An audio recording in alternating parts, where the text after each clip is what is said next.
దగ్గరికి వెళ్తే మనకు భయపడి ఇంతమంది పోలీసు ఇచ్చుకొని ఒక 2 నిమిషాలు కూడా మనం ఉంటుందా?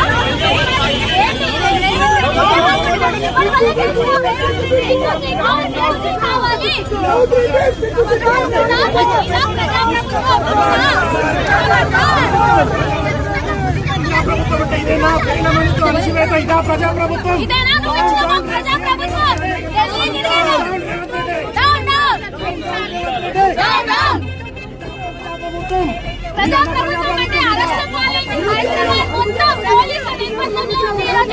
ఎందుకు నిరుద్యోగులకి నీకు భయమా? ఎందుకు భయపెడుతున్నావు నువ్వు? మేము అడిగింది న్యాయమైన హామీలు ఎందుకు నువ్వు తీర్చట్లేవు? అర్ధరాత్రి దొంగ చాటుగా తెలంగాణ ఎమ్మెల్సీ